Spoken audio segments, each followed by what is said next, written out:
அது அந்த சாதிய அரசியல் அவர்களுக்கு தடையாக வந்து நின்றது. இன்றைக்கு வன்னியர் சாதியை தாண்டி இதர சாதிகள் அவர்களுக்கு வாக்களித்தால் மட்டும்தான் தமிழ்நாட்டில் அன்புமணி ராமதாஸ் அவர்கள் முதல்வராக முடியும்.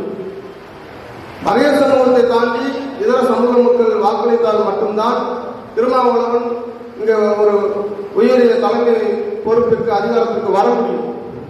அப்படி என்று சொன்னால் அது நமக்கும் பொருந்தும்.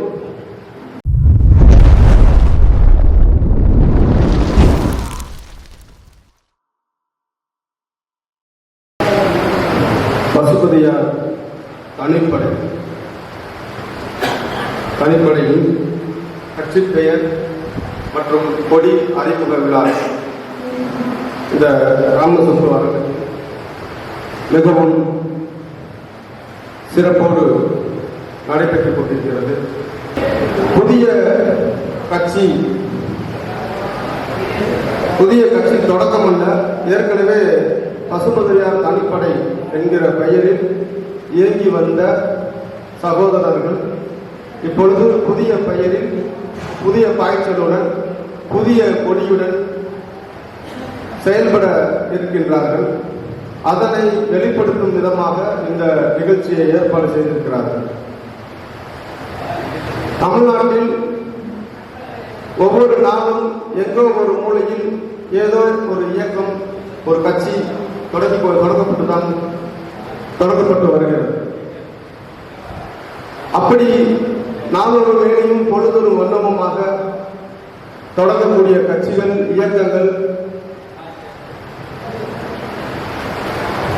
அந்தந்த பகுதியில் அவர்களால் முடிந்த அளவு செயல்பட்டுக் கொண்டிருக்கின்றார்கள். பொதுவாக எல்லாரும் சொல்வார்கள், ஏற்கனவே இருக்கக்கூடிய கட்சிகள் எல்லாம் பத்தாதா, மறுபடியும் புதிதாக எதற்கு ஒரு கட்சி என்று கேள்விகள் எழக்கூடும். நம்மை பொறுத்தவரை இந்த தமிழர் எழுச்சி கழகத்தை நான் வேறு விதமாக பார்க்கிறேன். அதனுடைய தேவை இங்கு அவசியம் என கருதுகிறேன். இன்றைக்கு தமிழ்நாட்டு அரசியலில் மிகப்பெரிய அரசியல் விவாதமாக இன்றைக்கு நடைபெற்றுக் கொண்டிருக்கக்கூடிய ஒரு கருத்து என்பது தமிழ் தேசியமா திராவிட மாடலா என்கிற ஒரு அரசியல் விவாதங்கள் இன்றைக்கு நடைபெற்றுக் கொண்டிருக்கின்றது. இந்த அரசியல் விவாதம் என்பது ஒரு 20 ஆண்டுகளுக்கு முன்னால் தமிழ் தேசியம் என்று பேசினாலே அவர்கள் தமிழ் தீவிரவாதிகள் என்றுதான் ஊடகங்களில் அடையாளப்படுத்தப்பட்டார்கள்.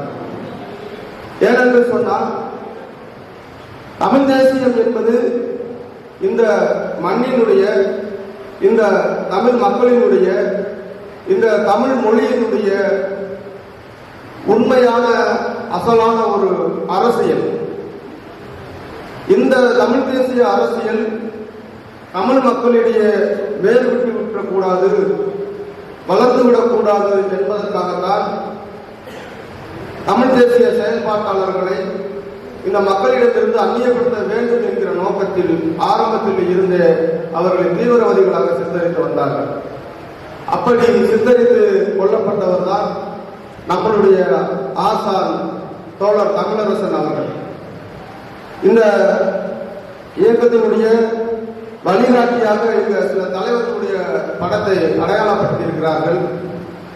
இந்த தலைவர்களை ஒவ்வொருவரும் நாம் தெரிந்து கொள்ள வேண்டும். சும்மா ஏதோ படத்திற்காக ஒரு 4 தலைவர்களை போட வேண்டும் என்கிற அடிப்படையில் இந்த படத்தை அவர்கள் பயன்படுத்தவில்லை. ஒவ்வொருத்தருடைய முதல் படமாக இருக்கக்கூடிய ஐயா தேக்கம்பட்டி பாலசுந்தரராஜ் அவர்கள் நமக்கு எல்லாருக்கும் தெரியும். தேவேந்திர குல வேளாளர் சமூக மக்களினுடைய ஒரு சமூக அடையாளமாக தொழிலை அடிப்படையாக வைத்து ஒரு சிகப்பு பச்சை வண்ணத்தை கொண்ட ஒரு கொடியை அறிமுகப்படுத்தினார். இன்றைக்கும் அதுதான் இந்த சமூகத்தினுடைய அடையாளமாக பார்க்கப்பட்டு வருகிறது. யார் கட்சி தொடங்கினாலும் அந்த வண்ணத்தை தாண்டி சிந்திக்க முடியாமல் அந்த 2 வண்ணத்திற்குள் செயல்படக்கூடிய சிந்திக்கக்கூடிய ஒரு சூழ்நிலை இருக்கிறது என்று சொன்னால் இதனை ஒரு ஏறத்தாழ ஒரு 75 ஆண்டுகளுக்கும் மேலாக அவரை நமக்கு அறிமுகப்படுத்தி சென்றவர். அதே போல இரண்டாவது படமாக இருக்கக்கூடியவர் ஐயா தேவநேய பாவாணர், மொழி ஞாயிறு என்று நாம் அவரை அழைக்கிறோம். அரசாங்கம் அவருக்கு அப்படித்தான் பட்டம் வழங்கி இருக்கிறது. அவரை நாம் எதற்காக வழிகாட்டும் தலைவர்களாக இங்கு அடையாளப்படுத்துகிறோம் என்று சொன்னால், தமிழ் மொழி தமிழர்களுக்கு மட்டும் தாய்மொழி அல்ல. உலகத்தில் 1800 மொழிகளுக்கு அது தாய்மொழி. உலக மொழிகளுக்கு எல்லாம் மூத்த மொழி. உலக மொழிகளுக்கெல்லாம் மூத்த மொழி என்று தன்னுடைய ஆய்வின் மூலமாக நிரூபித்தவர் ஐயா பாவாணர் அவர்கள். அவருடைய நிரூபணத்திற்கு பிறகுதான் உலக அளவில் மொழியியல் அறிஞர்கள் எல்லாம் தமிழ்தான் இந்த உலகின் மூத்த மொழி, அதிலிருந்துதான் பல மொழிகள் கிளைத்து வந்திருக்கிறது, நாமெல்லாம் அதனுடைய வழித்தோன்றல்கள் தான் என்பதை ஏற்க தொடங்கினார்கள். ஆக நம்மளுடைய முகமாக முகவரியாக அடையாளமாக இருக்கக்கூடிய தமிழ் மொழியை உலக அரங்கில் உணர்த்தியவர், மூத்த மொழி என்று உணர்த்தியவர் ஐயா பாவாணர் அவர்கள். அவரை நாம் வழிகாட்டியாக ஏற்றுக்கொண்டிருக்கின்றோம். மூன்றாவதாக தியாகி இமானுவேல் சேகரனார். தியாகி இமானுவேல் சேகரனாரை பற்றி அனைவருக்கும் தெரிந்ததுதான். தென் தமிழ்நாட்டிலே சாதிய பாகுபாடுகள், ஏற்றத்தாழ்வுகள், தமிழ் சமூகங்களுக்குள்ளே, சொந்த சகோதர சமூகங்களுக்குள்ளேயே நீ பெரியவனா நான் பெரியவனா என்கின்ற கடுமையான ஒடுக்குமுறைகள் நிகழ்ந்த காலகட்டத்தில் அதனை எதிர்த்து சமத்துவத்துக்காக தன்னுடைய உயிரை ஈகம் செய்தவர் இமானுவேல் சேகரனார். சமூக ஒடுக்குமுறையினுடைய எதிர்ப்பு போராட்டத்தினுடைய அடையாளமாக நாம் இமானுவேல் சேகரனாரை அடையாளப்படுத்துகிறோம். அதே போன்று அடுத்ததாக இருப்பவர் ஐயா பழனி பாபா அவர்கள். பழனி பாபா அவர்கள் இந்த தேவேந்திர வேளாளர் சமூகத்திலே அவர்கள் முன்னோர்கள் இருந்தவர்கள். மதம் மாறி இஸ்லாமியராக மாறினவர்கள். இஸ்லாமியர்களாக மாறியதற்கு பிறகும் அங்கும் இருக்கக்கூடிய ஒடுக்குமுறைகளை, இஸ்லாமியர்கள் மீது ஏற்படக்கூடிய நெருக்கடிகள் எல்லாம் எதிர்த்து களமாடியவர் பழனி பாபா அவர்கள். தமிழ்நாட்டினுடைய அத்தனை அரசியல் தலைவர்களோடு மிக நெருக்கமாக பழகியவர். தன்னுடைய இறுதி காலத்திலே வாழ்வியல் சாஸ்திரம் என்கிற ஒரு சாஸ்திரத்தை வெளியிட்டு இங்கு ஆரியர்கள் தமிழர்களை எப்படி ஒடுக்க பார்க்கிறார்களோ அதே போன்று திராவிடர்களும் தமிழர்களை ஒடுக்க பார்க்கிறார்கள் என்கிற அடிப்படையில் தமிழர்களாக சமூக நல்லிணக்கமாக இணைந்து தமிழ்நாட்டு அரசியலை கைப்பற்ற வேண்டும் என்று தன்னுடைய இறுதி காலங்களிலே செயலாற்றியவர் நம்முடைய பழனி பாபா அவர்கள். அவரை நாம் வழிகாட்டும் தலைவராக ஏற்றிருக்கின்றோம். அதே போன்று மேற்கு பிரபாகரன் அவர்களை பற்றி நாம் அதிகமாக குறிப்பிட வேண்டியதில்லை. ஏனென்று சொன்னால் உலகத்தில் இன்றைக்கு தமிழன் என்கிற ஒரு இனம் உண்டு, தனித்ததோர் குலம் உண்டு அவனுக்கு என்கிற ஒரு அடையாளத்தை ஒரு புறநானூற்று தலைவனாக உலக அரங்கில் தமிழர்களை அடையாளப்படுத்தியவர். நம்மளுடைய போர் குணத்தை வெளிப்படுத்தியவர். தமிழீழ மக்களுடைய விடுதலைக்காக களமாடியவர். அவரை நாம் வழிகாட்டும் தலைவராக இங்கு ஏற்றுக்கொண்டிருக்கின்றோம். அதே போன்று நம்மளுடைய தோழர் பெரியவர் தமிழரசன் அவர்கள் தமிழீழ விடுதலைக்காக மேற்கு பிரபாகரன் அவர்கள் எப்படி ஒரு கல்வி இயக்கிய போராட்டத்தை ஒரு அமைப்பின் வடிவமாக ஒரு ராணுவத்தை கட்டமைத்து அங்கே போராடினாரோ அதே போன்ற ஒரு போராட்டத்தை, ஒரு ராணுவ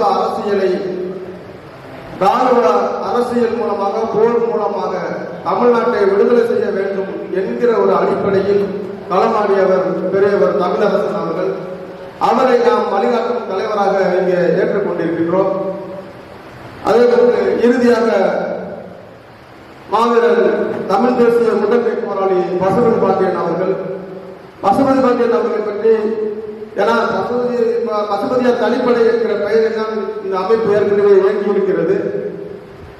பசுபதியார் அவருடைய பணிகளை பொறுத்தவரை அவருடைய எந்த மாநாடாக இருந்தாலும் தேர்தலில் உள்ள வேளாளர் சமூக தலைவர்களை தாண்டி பிற சகோதர சமூகங்களைச் சேர்ந்த தலைவர்களை எல்லாம் அவர் மேடையேற்றுவார். ஒரு நல்லிணக்க அரசியலையே அவர் முன்னெடுத்து வந்தவர், தொழிலாளர்களுக்காக குரல் கொடுத்தவர். இன்னும் குறிப்பாக சொல்ல போனோம்னா, தொழிலாளர் பிரச்சனையில் ஏற்பட்ட முரண்பாடுதான் அவருக்கும் வெங்கடேஷ் பண்ணையார் போன்றவருக்குமான முரண்பாடு. உப்பள தொழிலாளர்களுக்காக தலையீடு செய்தது. அது பிறகு மிகப்பெரிய ஒரு மோதலாக மாறி இன்றைக்கு நம்முடைய பசுபதியார் அவர்களை நாம் இழக்கக்கூடிய ஒரு சூழ்நிலைக்கு கொண்டு வந்திருக்கிறார். அப்படி தன்னுடைய உயிரே போனாலும் அந்த உழைக்கக்கூடிய தொழிலாளர்களாக இருந்தாலும் சரி, இந்த சமூக மக்கள் ஒடுக்கப்படுவதாக சரி, எந்த ஒரு விஷயமாக இருந்தாலும் சரி, அங்கே தன்னுடைய குரலை தன்னுடைய செயல்பாட்டை ஆணித்தரமாக வெளிப்படுத்தியவர் பசுபதி பாண்டியன் அவர்கள். இன்றைக்கு நாம் பட்டியல் வெளியேற்றம் என்கிற ஒரு அரசியலை இன்றைக்கு பேசி வருகிறோம் என்று சொன்னால், அதனை போராட்ட களத்தில் முதலில் கொண்டு வந்து நிறுத்தியவர் நம்மளுடைய பசுபதி பாண்டியன் அவர்கள். அப்ப அந்த தமிழ் சமூகத்தினுடைய நல்லிணக்கத்தை வலியுறுத்தக்கூடிய பசுபதி பாண்டியன் அவரை நாம் பயன்படுத்தி வழிகாட்டும் தலைவராக ஏற்றுக்கொண்டிருக்கின்றோம். ஆக சமூக ஒடுக்குமுறைக்கு எதிராக, சமூக நல்லிணக்கத்துக்கு ஆதரவாக, மொழிக்காக, இனத்திற்காக பாடுபட்ட தலைவர்களை நாம் வழிகாட்டும் தலைவர்களாக ஏற்றுக்கொண்டிருக்கிறோம் என்று சொன்னால், அவர்கள் விட்டு சென்ற பணியை நாம் நிறைவேற்ற போகிறோம் என்றுதான் அர்த்தம். அந்த அடிப்படையில் இன்றைக்கு தமிழ்நாட்டில் ஒரு 10 ஆண்டுகள் 15 ஆண்டுகளுக்கு முன்பாக தொடங்கப்படக்கூடிய கட்சிகள், இயக்கங்கள் எல்லாம் திராவிடம் என்ற பெயரில் தொடங்குவார்கள். ஏனென்று சொன்னால், அந்த பெயரில் தொடங்கினால்தான் நாம் அனைத்து மக்களுக்குமான தலைவராக ஆக முடியும், நாங்கள் ஒரு அதிகாரத்தை கைப்பற்ற முடியும் என்கிற அடிப்படையில் அந்த திராவிடம் என்கின்ற சொல்லை தொடர்ச்சியாக கட்சி தொடங்குபவர்கள் பயன்படுத்தி வந்தார்கள். ஆனால் இன்றைக்கு நிலைமை தலைகளாக இருக்கிறது. திராவிடம் என்ற சொல்லை நாம் இன்றைக்கு பயன்படுத்தினால் அது எவ்வளவு பெரிய நடிகராக இருந்தாலும் தலைவராக இருந்தாலும் அடித்து நொறுக்கப்படுவார்கள் என்பதற்கு சான்றாக இன்றைக்கு தமிழ் தேசிய அரசியல் கருத்தியல் இன்றைக்கு வளர்ந்திருக்கிறது. பட்டி தொட்டி எல்லாம் பேசக்கூடிய இளைஞர்கள் எல்லாம் இன்றைக்கு இந்த தமிழ் தேசிய அரசியலை உயர்த்தி பிடிக்கக்கூடிய அளவிற்கு அந்த கருத்தியல் வளர்ந்திருக்கிறது. அந்த அரசியல் கருத்தியலை ஏற்றுக்கொண்ட ஒரு இயக்கமாக இந்த தமிழர் எழுச்சி கழகம் பிறப்பெடுக்கிறது என்பதை உணர்கின்ற பொழுது உள்ளபடியே மகிழ்ச்சியாக இருக்கிறது. நம்மை பொறுத்தவரைக்கும் இங்கே இளைஞர்கள் நிறைய கூடியிருக்கிறீர்கள். நாம் ஒரு அரசியல் இயக்கத்தில் நம்மை இணைத்துக் கொள்வதற்கு முடிவெடுக்கிறோம் என்று சொன்னால், நாம் தெளிவான யோசனையோடு, தெளிவான சிந்தனையோடு முடிவெடுக்க வேண்டும். ஏதோ ஒரு பெயருக்கு ஒரு உறுப்பினர் அட்டையை போட்டு வாங்கி வச்சுக்கிறோம், நாளைக்கு நம்மளும் ஏதாவது ஒரு கட்சியில இருக்கிறோம் சொல்லிக்கிறலாம், அது நமக்கு ஏதாவது ஒரு பிரச்சனைன்னா அந்த தலைமை, இந்த இயக்கம், இந்த பொறுப்பாளர்கள் நமக்கு தலைவிடுவாங்க, சப்போர்ட்டா வருவாங்க அப்படின்னு நினைச்சு இங்க எனக்கு உறுப்பினர் அட்டையை போட்டு வச்சுக்கிற கூடாது. அரசியல் என்பது அதிகாரத்தை கைப்பற்றுவது. அதிகாரத்தை கைப்பற்ற வேண்டும் என்று சொன்னால் அதை எப்படி அடைவது, எப்படி கைப்பற்றுவது என்று நாம் சிந்திக்க வேண்டும். இன்றைக்கு அதிகாரத்தை கைப்பற்றுவது 2 வழிமுறைகள். ஒன்று ராணுவ அரசியல். மாவோயிஸ்டுகள், நக்சல்பாரிகள், விடுதலை புலிகள் போன்ற இயக்கங்கள் எல்லாம் எப்படி ராணுவத்தை, ஆயுதத்தை, ராணுவ போராட்டத்தை முன்னெடுத்து அந்தந்த நாட்டினுடைய அரசாங்கத்தை எதிர்த்து போரிட்டார்களோ அது போன்ற ஒரு வழிமுறை போர் அரசியல். அதே போன்று இன்னொரு வழிமுறை என்ன என்பது, ஒரு ஜனநாயக அடிப்படையில் தேர்தலிலே போட்டியிட்டு வெற்றி பெற்று அதிகாரத்தை கைப்பற்றுவது இன்னொரு வழிமுறை. இந்த இரண்டாவது வழிமுறை தான் இன்றைக்கு அதிகமாக இயக்கங்களால் எடுத்துக்கொள்ளப்பட்ட ஒன்றாக இருக்கிறது. நீங்க அதிகாரம் என்பது ஊராட்சி மன்ற தலைவர் பதவியில் இருந்து பிரதமர் பதவி வரை, குடியரசுத் தலைவர் பதவி வரை மக்களால் தேர்ந்தெடுக்கப்படக்கூடிய ஒரு அமைப்பு முறை. இந்த முறையில் நீங்கள் ஊராட்சி மன்ற தலைவராக ஆக வேண்டும் என்று நினைத்தால் கூட தமிழ்நாட்டில் ஒரு சில கிராமங்களை தவிர மற்ற எந்த ஊராட்சியை எடுத்துக்கொண்டாலும் எல்லா சமூகங்களுடைய மக்கள் வாக்களித்தால் மட்டும்தான் நாம் ஊராட்சி மன்ற தலைவராக கூட ஆக முடியும். நம்மளுடைய சொந்த சமுதாயம் ஆதரவு இருந்தால் மட்டும் போதும் என்று முடிவு செய்ய முடியாது. அது தேவேந்திர உள்ள வேளாளர் சமூகத்திற்கு மட்டுமல்ல, எல்லா சமூகத்திற்கும். தமிழ்நாட்டிலேயே அதிகப்படியான எண்ணிக்கை கொண்ட சாதி என்று சொல்லக்கூடிய அது வன்னியர் சமூகமாக இருந்தாலும், பறையர் சமூகமாக இருந்தாலும், வேறு எந்த சமூகமாக இருந்தாலும் அதிகாரத்தை கைப்பற்ற வேண்டும் என்று முடிவெடுத்து விட்டால் உங்களுடைய சொந்த சாதியை திரட்டினால் மட்டும் போதாது. அதற்கு சிறந்த உதாரணம் மருத்துவர் ஐயா ராமதாஸ் அவர்கள், நம்மளுடைய எழுச்சி தமிழர் திருமாவளவன் அவர்கள். இருவருமே அந்தந்த சாதியினுடைய மக்களை திரட்டினார்கள். அந்த சாதி மக்களுக்கு பிரச்சனை ஏற்படுகின்ற பொழுது குரல் கொடுத்தார்கள். ஆரம்ப கட்டத்தில் அது அவர்களுக்கு அடித்தள வாக்கு வங்கியாக அமைவதற்கு ஒரு ஏதுவாக இருந்தது.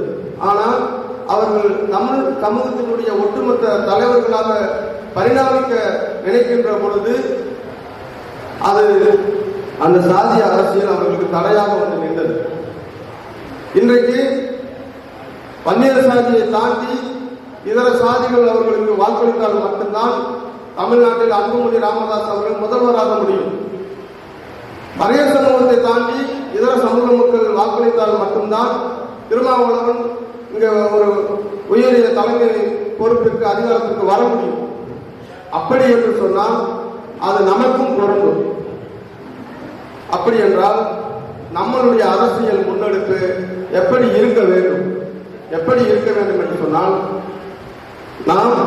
நாம் சார்ந்த சமூகம் என்று மட்டும் இருந்து விடாமல் நம்மளுடைய முகவரியாக இருக்கக்கூடிய தமிழ் இன என்கிற அடிப்படையில் இன்றைக்கு நாம் ஒரு ஓர்மை அரசியலை, ஒரு நல்லிணக்க அரசியலை முன்வைக்க வேண்டிய அவசியம் எழுகின்றது.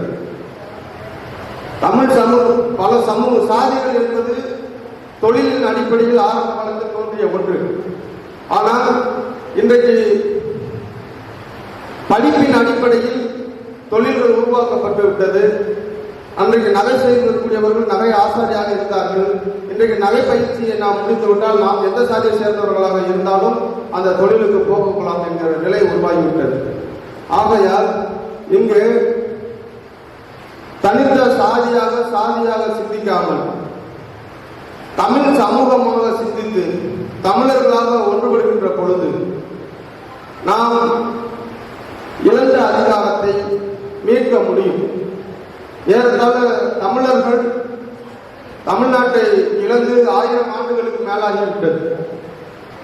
பல்லவர்கள் என்னைக்கு படையெடுத்தாக வந்தார்களோ அதன் பிறகு படிப்படியாக களப்பிரர்கள், விஜயநகர பேரரசு, மராட்டியர்கள், சுல்தான்கள், நாயக்கர்கள் என தொடர்ச்சியான படையெடுப்பின் மூலமாக இந்த நிலம் நிர்மூலமாக்கப்பட்டு விட்டது. இன்றைக்கு ஜனநாயக அடிப்படையில் தேர்ந்தெடுக்கப்படக்கூடிய தலைவர்கள் கூட விஜயநகர நாயக்கர்களுடைய வாரிசுகளாகத்தான் இருக்கிறார்களே தவிர தமிழர்களாக இல்லை என்பதை நாம் புரிந்து கொள்ள வேண்டும். தமிழ்நாட்டில் ஸ்டாலின் முதல்வர் என்று இந்த அறிவிப்பு வந்தவுடன் ஆந்திராவில் இருக்கக்கூடியவன் கொண்டாடுகிறான் நமக்கு 3 முதல்வர்கள் என்று. ஆக அவர்கள் யார் நமக்கானவர்கள் என்பதை தெளிவாக இருக்கிறார்கள். தமிழ்நாட்டில் நாம் யாரை ஆட்சி கட்டிலில் அமர்த்த வேண்டும் என்பது தெளிவான முடிவில்லாத காரணத்தினால் நாம் வருகிறவர்கள் எல்லாம் நம்பி அவர்களுக்கெல்லாம் வாக்களித்து அதிகாரத்தில் அமர்த்திவிட்டு அவர்களிடம் நாம் பிச்சை கேட்க வேண்டிய நிலை இருக்கிறது. இன்னைக்கு தமிழ்நாட்டில் வன்னியர்கள் ஏறத்தாழ 1 கோடிக்கு நெருக்கமான மக்கள் தொகை கொண்டவர்கள், பறையர்கள் அதே போன்றுதான். அதுக்கு தேவையான வேளாளர்களும் அது போன்ற ஒரு பெரும் மக்கள் தொகை கொண்ட சமூகங்கள் தான். இப்படி தமிழ் சமூகங்கள் ஒன்றுபட்டால் ஆந்திராவிலே துணை முதல்வர்கள் 5 பேர் என்று நம்முடைய ஜெகன்மோகன் ரெட்டி அவர்கள் உருவாக்கினார்கள். அவர் போக அவரை தாண்டி மீறி 5 பேருக்கு துணை முதல்வர் பதவியை கொடுத்து இந்த அதிகாரம் என்பது அனைத்து மக்களுக்குமானது என்பதை உணர செய்தார். ஆனால் தமிழ்நாட்டினுடைய நிலைமை அப்படி அல்ல. முதல்வராக இருந்தாலும் சரி, துணை முதல்வராக இருந்தாலும் சரி, இல்ல வேற எந்த பொறுப்பாக இருந்தாலும் சரி, அது கருணாநிதியுடைய வாரிசாக மட்டும்தான் இருக்க முடியும். அந்த குடும்பத்திற்கு பிறந்தவர்களுக்கு தான் அந்த தகுதி இருக்கிறது என்கின்ற ஒரு கேவலமான ஒரு மக்களாட்சி ஜனநாயக முறையை கேலிக்கூட்டாக்குகிற ஒரு நடைமுறை தான் இங்க இருக்கிறது. ஆக இந்த நடைமுறையை நாம் ஒழிக்க வேண்டும், மாற்ற வேண்டும் என்று சொன்னால் அதற்கு மாற்றான கருத்தியல் தமிழ் தேசிய கருத்தியல் தான். அந்த கருத்தியலின் அடிப்படையில் நாம் இந்த இயக்கத்தை முன்னெடுக்கின்ற பொழுது தேவேந்திர குல வேளாளர் சமூகம் மட்டுமல்ல, அனைத்து தமிழ் சமூகங்களும் இதில் உறுப்பினர்களாக இணைந்து பொறுப்பாளர்களாக பொறுப்பேற்று இந்த மொழிக்காக, தமிழ் மொழி ஏறத்தாழ 2000 ஆண்டுகளாக இந்த மொழியை ஒழிக்க வேண்டும் என்கிற எண்ணத்தில் பல்வேறு வேடங்களில் பல்வேறு ஆட்கள் எல்லாம் கிளம்பி வந்தாலும் தமிழ் தன்னை மீண்டும் மீண்டும் புத்துயிர்ப்பு பெற்று தகவமைப்பு செய்து வளர்ந்து வருகின்றது. நம்மளுடைய மொழியை பாதுகாக்கவும், நம்மளுடைய இனத்தை பாதுகாக்கவும், நம்மளுடைய மண்ணை பாதுகாக்கவும், இனத்தை பாதுகாக்கவும் என்று ஏன் சொல்கிறேன் என்று சொன்னால், தமிழ் இனத்தை இன்றைக்கு தமிழ் நிலத்தின் மீதும் தமிழ் இனத்தின் மீதும் படையெடுப்புகள் இன்றைக்கு நிறைய அதிகரித்த வண்ணம் இருக்கிறது. ஒரு காலத்தில் தமிழ்நாட்டினுடைய தொழில் நகரங்கள் எல்லாம் தென் மாவட்டங்கள் அல்லது வறட்சியான மாவட்டங்களில் இருந்து போய் பிழைக்கக்கூடிய ஒரு இடமாக இருந்தது. குறிப்பாக ஈரோடு, திருப்பூர், கோயம்புத்தூர் போன்ற பகுதிகள் எல்லாம். ஆனால் இன்னைக்கு அங்கேயே தமிழர்கள் மைனாரிட்டிகளாக, இந்திக்காரர்கள் அதிகமாக ஆக்கிரமித்துக் கொண்டிருக்கிறார்கள். எங்கு பார்த்தாலும் தமிழர்கள் அவர்களை பார்த்து பயப்படக்கூடிய ஒரு சூழ்நிலை உருவாகி கொண்டிருக்கிறது. இந்த படையெடுப்பு என்பது சாதாரணமாக நாம் எடுத்துவிடக்கூடாது. ஒரே காடு ஒரே ரேஷன் என்கிற முறை வடவர்கள் இது போன்று தமிழகத்தின் மீது படையெடுத்து வரக்கூடியவர்களுக்கு தமிழ்நாட்டில் ரேஷன் அட்டைகளை வழங்கி, பிறகு வாக்காளர் அட்டையை வழங்கி, பிறகு அவர்கள் இங்கேயே தேர்தலில் போட்டியிட்டு அவர்கள் அதிகாரத்தை, தமிழ்நாடு என்கிற பெயரை தவிர தமிழ்நாட்டினுடைய அதிகாரம் வடவர்களின் கைக்கு வர வேண்டும் என்கிற ஒரு உள்நோக்கத்தோடு சூழ்ச்சியோடு தான் இந்த படையெடுப்புகள் எல்லாம் நடத்தப்பட்டு வருகிறது. ஏதோ பிழைப்பு தேடி வருகிறார்கள் என்று நீங்கள் நினைக்க வேண்டாம். அசாமில் இதே போன்றுதான் நிறைய போய் குடியேறினார்கள். சரி, ஏதோ தொழிலுக்காக வந்திருக்கிறார்கள் என்று அசாமியர்கள் விட்டுவிட்டார்கள். பிறகு அங்கு இருக்கக்கூடிய அத்தனை தொழில்களையும் ஆக்கிரமித்து தேர்தலில் அவர்கள் போட்டியிட்டு அதிகாரத்தை கைப்பற்றி அசாமியர்களை